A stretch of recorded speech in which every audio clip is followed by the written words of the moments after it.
This homework this video is from homework 21, and for the Bell work we were to solve this multi-step equation. One way to do the distributive properties to use the box method, or to use with an area model. The length times width is equal to the area, so if you have 2 times x minus 1, you get 2x minus 2. You could also do this by just looking at what the distributing the multiplication over the addition or subtraction. So for instance, 3 times x is 3x, 3 times 2 is 6.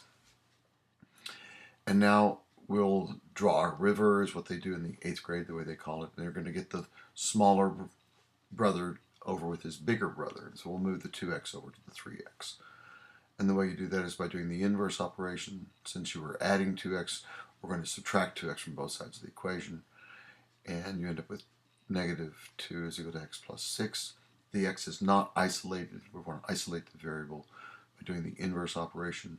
So instead of adding 6, you're going to subtract 6 from both sides of the equation. These are properties of equality. We'll underline every time we do a property of equality, and we'll circle our answer. In the number talk for today, we chose to do something like 471 minus 22. And there are many ways of doing this. This is where you take a number and you decompose it, that is, you break it into pieces, and then you reconstruct it, you build it back up. So for instance, here we could take 471 minus 21, which is an easy operation, and then subtract the extra one. If you do that, you get 450, and then you're going to subtract the extra one to get 449. This is just one way of approaching it. There are other ways that were shown by students. I bring up the number talk here because having a good solid number sense is a great foundation for doing better in math. In this question, you're to find 4 consecutive integers that sum up to this, 2174. One person said, well, divide it by 4. If you divide it by 4, you get 543.5, which is not an integer, and they are certainly not consecutive. Consecutive means right next to each other, like 10, 11, 12, 13. So we want consecutive integers. Integers are not whole numbers. They also include the negative numbers and 0, but they do not include the decimals, like 0.5. And in our number, 543.5 is not one of those consecutive integers. And it's not there's 4 numbers that are the same number. But if we spread it out on 2 on either side, we should be able to get the 4 numbers. And the smallest of which will be 542. Now, we did this without using any algebra. This is doing it simply by looking at the numbers and trying to devise a way of doing it. In our homework, we also do this using algebra. So we'll call the smallest of the integers n, and the next larger number would be n plus 1, not 2 times n, but n plus 1, n plus 2, and n plus 3. You have to write an expression for the 4 consecutive integers, the smallest of which is n, then write the sum of the 4 consecutive integers, and we'll call that s for the sum, I guess. So I'm going to mark this in blue. We'll add all 4 of these integers together, all 4 of these expressions together. And how many n's do you see? There's 4 n's, and the numbers add up to 6. So here we have a multi-step equation because we want to solve this for n in terms of s. So if you subtract 6 from both sides of the equation, getting closer to isolating the n, getting the n by itself. And you get s minus 6, which is still an expression. It's abstract, but it's still an expression. Divide both sides by 4 to isolate the variable. 4 divided by 4 is a giant 1, which means you're left with n, or n equals s minus 6, quantity divided by 4. And when we consider the case where s is 2174 and we substitute that into our equation, the question is, are we going to get the smallest value of these 4 consecutive numbers, and will it be the same number that we had before? the earlier number that we had was 542, and that's what we get. So doing it this way, you've solved it using algebra. This problem was thrown in because it is preparatory to getting us to where we need for the big idea for today, which was the guess and check method. So he's going at 4 miles an hour to his friend's house and at 3 miles an hour coming from it. And it may be because he's on a hill. It may be because he was excited about eating cake and came home after having eaten a bunch of cake that he's going slower. But we're going to do it with a hill. He's going faster down to the friend's house and slower going up. This is in miles per hour. And we said it goes in miles. Now, this is a hard problem. So let's make it an easier problem by trying using an easier number, such as 12. We'll use 12 as his number of miles, because then you can ask yourself, well, how long does it take you to go 12 miles at 4 miles an hour? And the answer is 3. So you go 4 miles the first hour, 4 miles the second, 4 miles the third hour. So we're going to go 3 hours. But I'd like to show you how to set it up mathematically. And you see 1, 2, 3, 4 hours, 4 hours, and 4 hours is equal to 12 miles. 4 miles, 4 miles, 4 miles, 3 hours. But if we set this up mathematically, we want hours. And since we want hours, we'll put that on top. And so we have 4 miles per hour is the same as 1 hour for every 4 miles. Hours per mile. And when I multiply hours per mile times the number of miles, my miles will cancel, and I'm going to be left with hours. Well, we're going 12 miles because that's the easier problem, not m miles yet. And it's 3 hours.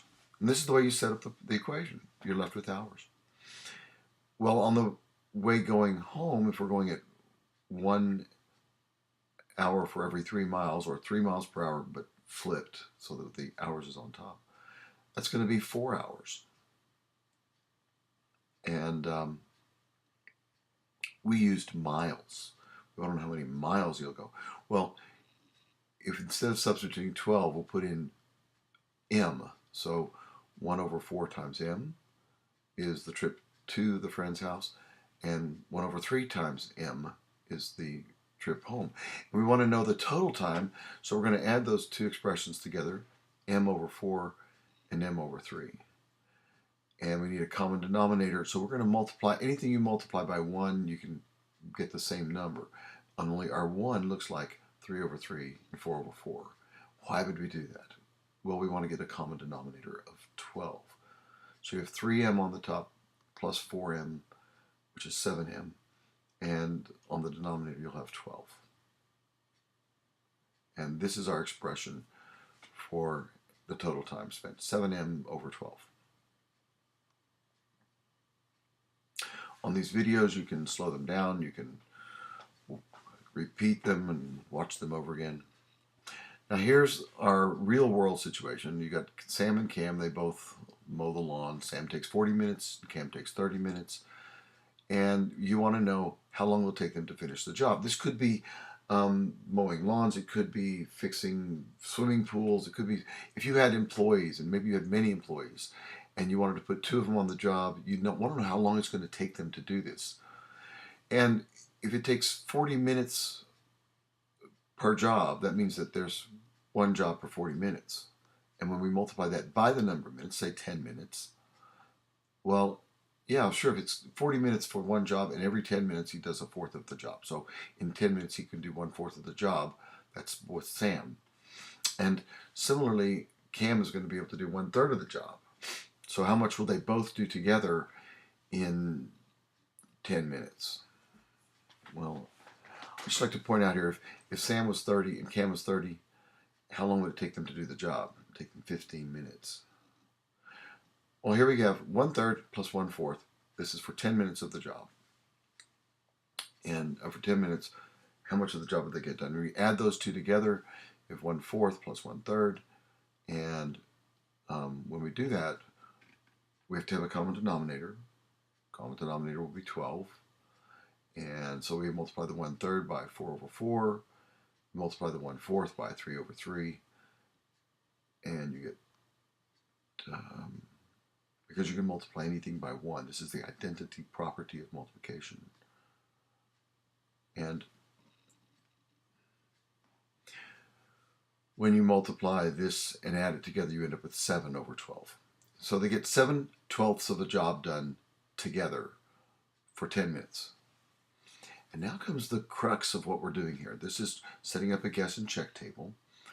And when you're going to complete it by doing it algebraically, which is what guess and check is. It's like this is very formal. So you're going to set up the number of minutes, the Sam's part, Cam's part, how much they do together as a team, and what the target is, which is one lawn, one job, and whether or not it checks.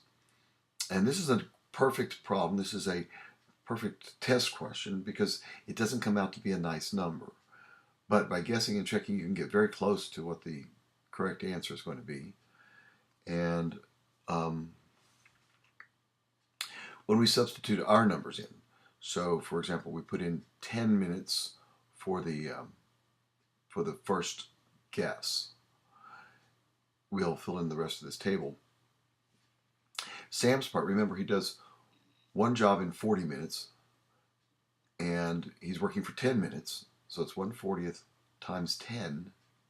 That's jobs per minute times minutes, which will leave you with jobs. So how much of the job did Sam do? He did 1/4. How much did Cam do? He did 1/30. That's one job for every 30 minutes, or 30 minutes per job, only you flip it because you want the jobs on top. And that's 1/3 of a job. When you add 1/4 and 1/3, like we did before, you're going to get 7/12. A little bit more than half. And that makes sense, doesn't it?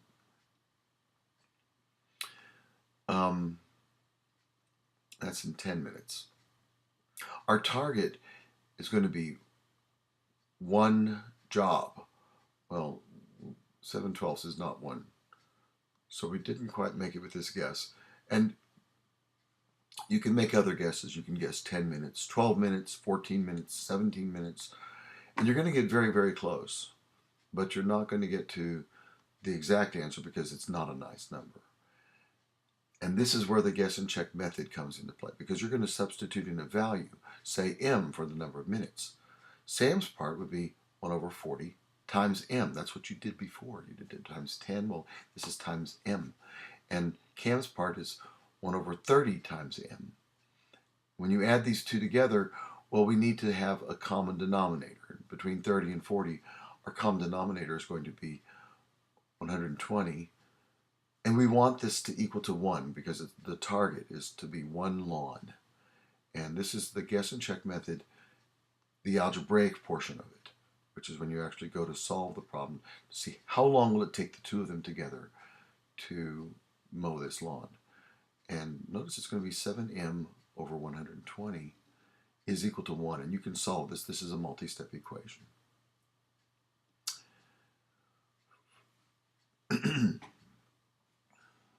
And m, you end up with some number. For the last part of the day, we did an exit ticket, which again was a multi-step equation. And I'll show you how I did this. You can use the box method or the area model to try to expand this distribution to distribute this. I do it directly. Here I get 3x plus 3 on the right side of the equation, negative 8x plus 8. I'm going to isolate the variable. I'll take the smaller brother and add in to combine him with the larger brother. So negative 8 is smaller than 3 plus 3. Add 8x to both sides of the equation to get the positive numbers. And that's so that you don't have to divide by 0. It's not necessary, but it's just a good practice. Having trouble drawing a line here. So I end up with 8 is equal to 11x plus 3. Now, when you distributed the negative 4, did you get a plus 8 or did you get a minus 8? So this would be one reason for doing the box or doing the area model. Here we have plus 3. The x is not isolated. We're going to isolate the variable, doing the inverse operation. The inverse of adding is to subtract. We'll subtract 3 from both sides. Anything you do to the left side of the equation, you do to the right. End up with 5 is equal to 11x. And now we'll divide both sides by 11 in order to isolate the variable. 11 divided by 11 is a giant 1, and you're left with x is equal to 5/11. And that's all there is to it. This is what we did for today. Homework number 21.